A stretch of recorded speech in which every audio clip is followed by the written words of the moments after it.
So this year, like every year, I failed to submit in the official form, and then Joey asks me anyway. So I prepared yet another talk, even more experimental than last time, maybe. We'll see. Disclaimer, what I will talk about today is a wild mix of random facts, in my opinion. And I will be doing this while overstretching the mountain climbing metaphor. And the topic is a very complex one, so your mileage may vary a lot. So please take this presentation with a big grain of salt, and there might be something that helps you taking this with a grain of salt. Without further ado, let's climb Mount Competence.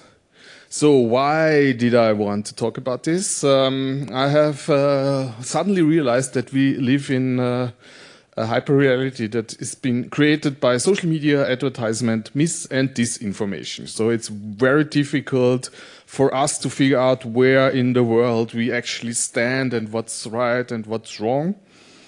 And this causes an excessive amount of either too high or too low confidence of people, which leads to imposter syndrome, leads to Dunning-Kruger effect, and leads and is caused at the same time by a lack of critical thinking. So what can we do about this?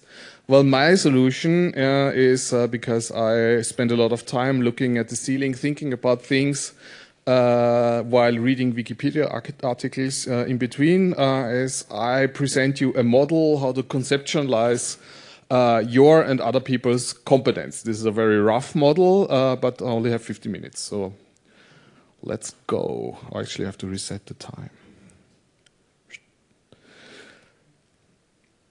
So this is the impetus for the metaphor. This nice infographics is called the hierarchy of competency, or the 4 stages of competence. It's not really a hierarchy, because being on the top is not necessarily better than being on the bottom, but it's a pyramid because more people are on the top than there are on the bottom, and you don't need to memorize this because the thing will come up more in this talk. And also important, what's a bit misleading here is that there are strict lines between the color areas. Think of it as a gradient. So you don't go from one level to the next in one, suddenly, boom, level up, +1 intelligence. It's a gradual approach, like everything in the horrible analog world. And other models that are more complex are available, and you are free to look them up. Then some definitions for words we've already seen on the slide. What is intuition? Intuition is everything that comes to you easily and presents of kind of like a feeling. I feel like this is right, I feel like this is wrong. And on the other hand, there's analysis. That's not easy. You have to turn on your neck top and actually think about it, and using evidence and logic and all other thinking tools. And that's not easy. And in English, there's the very nice phrase of working it out. So if you have to work something out, it's work. It's not nice. Nobody likes it. Right. Let's start off the bottom of Mount Competence. And that stage is called, and this will be difficult, unconscious incompetence. Many N's and O's and C's. Also known as the wrong intuition phase. So in this phase, you don't know anything about a certain topic. And if you have a feeling about something, chances are very high that it is wrong. So to get out of this, you have to learn from multiple sources. And why multiple sources? Since you don't know or don't have a feeling and have no idea what is right and wrong, you also don't know if the source that you're using is reliable or not. So you go to multiple sources, and if some of them agree on something, then it's likely that it's more likely that it's right. And the sources describe a shared reality. And this is what school was invented for by a famous Austrian, Maria Theresa. No, she invented that you have to go to school, and everybody should go to school, but I like to say she invented it. Yeah, the sources are, even if you have learned something in school or from your parents, or especially your parents or your friends, it's good to check it with another source to know if it's right? And once you've learned something and you want to get more competent there, you unfortunately also have to practice it, so more work you have to done. This level is the easiest to overcome. You have to learn a little bit until you get the next level, which I describe later. So in my opinion, there's no excuse to weigh in on any of these topics when you are at this level of competence. Just don't talk about it, listen. And this is where the Dunning-Kruger effect lurks. And a quick description of the Dunning-Kruger effect. This chart is a humorous plot of competence over confidence. So if you know nothing and start learning something, it's very easy to go up to Mount Stupid, another mountain reference. Mount Stupid, I think, is somewhere in the middle of the US. And this is where you vastly overestimate how much you know about a thing. So it's basically the Dunning-Kruger effect is a mismatch between competence and confidence. And this leads to, I mean, if you look at the people who went onto the streets in the last couple of years demonstrating for various strange things, you can see this in action. And they probably don't have the Dunning-Kruger effect themselves, but they have been told that by people who either have that effect or are malicious actors. Right, we get to the next level. This is the level where you know what you don't know, the level of wrong analysis. So you have some idea of what's going on, but you have enough idea that you know that your knowledge is not sufficient. And I call this the base camp. This is which everybody can easily reach. It's a safe place, you can stay there, but if you're there, it's not really suitable for professional use because you still get a lot wrong. This is also where confidence is at the lowest point. So we saw the curve. This is when it's going down again because you might be overwhelmed, like, oh, there's all these things that I still need to learn. Yeah, and that's correct. This is a correct feeling. And to get out of this, you need to keep learning and practicing. And in my opinion, this level of competence is the best bang for the buck. It's easiest to learn. And if you don't want to go further, stay there. You can still maybe talk about the topic informedly, but don't please do anything on the topic where other people's lives depend on it. The next level, the green area, is the conscious competence, and now we're actually getting competent and can do something with this. Unfortunately, for most people, confidence is still low here, especially in game dev industry. You usually have lower than average confidence. This is also the phase of right analysis. So if you engage your the apps you have installed on your neck top in the previous phases through learning and practice, you actually know how to use them correctly. But your confidence is low because thinking about things and working them out is still difficult. You feel bad about it, unsure if it's correct. But the unfortunate truth is that proper thinking is difficult. So that's exactly how it should feel. So what you need to do there is, besides continuing to learn and practice, is of course raise your confidence. So can-do attitude, even if it's hard. So if you have the feeling you're stuck on a problem, you can usually use the things you know to research it and put the things you know together to get to a right solution. And all this leads to that you are now a productive worker. Congratulations. And this is as a highly work-based society, let's put it that way. That's all where you need to be. You're a productive member of society, you can earn a living, and it's all great. Unfortunately, there's another level, which I'll get to later, but before that, I'll show you a concept why you might feel not so confident in that phase, and that's called the floating duck syndrome. And here's a wonderful, pretty duck.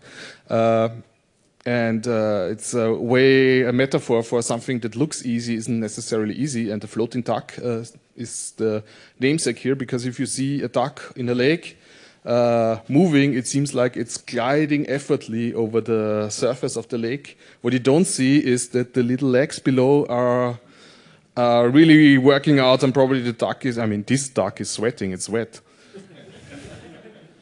It's probably swimming in its own sweat. So if you compare yourself to other people and see, oh, they're doing this this thing that feels hard to me really easily, then don't be too sure. It might also be hard for them, and it probably is, because as we established earlier, proper thinking is hard. Right, and now we get up to the peak of the mountain, and as you know, on the peaks of mountains that are very high, there's a danger zone because oxygen is getting low, not shown by the blue color. I guess blue is the color of oxygen. One can reach this level of competence of roughly 10,000 hours of practice, which is quite a lot. I'm sure you can calculate how long that is if you do it 8 days a day, 8 hours a day. In this phase, you have the right intuition. So we went from right analysis to right intuition, and as we learned earlier, it's easy. So suddenly or over time, you get to do the things you're doing that were very difficult before. They're easy now, and this feels great. Why shouldn't we be there? There's a couple of traps in the danger zone, hence the name. This can lead to complacency, because if everything you do is easy, you are less likely to enact the hard work of learning something new. And if the field that you're competent in is changing, your knowledge may get outdated over time, and you slide down the mountain all the way to the bottom over time without even realizing it, because you'll skip the 2 layers where you have to think a lot. Another thing that happens here is a misunderstanding of lessons, because if you can do it unconsciously, at some point you forget the pain you felt when you couldn't do it unconsciously, and think everybody else can do it that easily now. So that leads to a misunderstanding of people who are less competent, which makes for terrible work colleagues and bosses. Probably everybody has met someone like that. And you can easily slip into Dunning-Kruger in unrelated fields, because you're very convinced, again, Dunning-Kruger, too high confidence, very convinced that you figured it out, and now you can apply your knowledge to another field at the same level of competence, but of course you have to start from the bottom again. The society has figured out a way out of that, and we practice some of this today. It's teach, mentor, communicate. So if you've known a concept seemingly all of your life and have to explain it for the first time to someone else, you'll probably realize that explaining it to someone else is a lot more difficult than you thought. But if you then have figured out how to explain it to someone else, you have a much more deeper understanding of what you taught. And the similar thing with your mentor, or if you communicate with your peers or other people. So this basically keeps you in check. Almost done.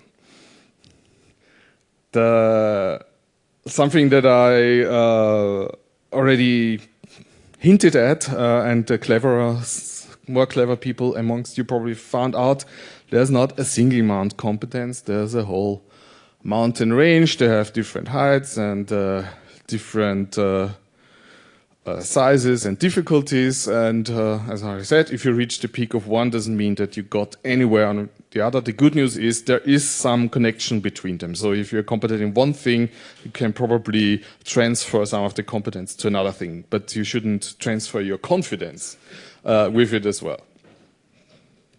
Okay. And that's pretty much concludes it. My summary is competence is learned and practiced. Everybody can become competent. We can learn from others. We can learn from ourselves, but we should do it in that order. So first learn from others and then learn from yourself. So check yourself to not become overconfident or also underconfident. Then the next thing we learned, I hope, is that analysis, so thinking about things, is difficult but effective. It yields proper results. But this is where the imposter syndrome lurks. So if it seems everybody else can do it better than you, then you might feel inadequate. But believe me, everybody else is struggling just as much as you are. Intuition is easy, but never reliable. So don't trust it too much. Check with someone else or do an analysis every now and then. Yeah, basically what I'm advising you is to proportion your confidence to your competence. And that's it.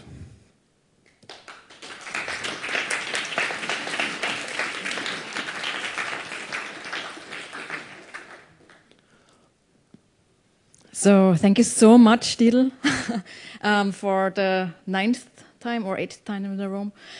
While we invite our next speaker to the stage, I think there might be time for a question. In between we could, I think, or arrange a setup.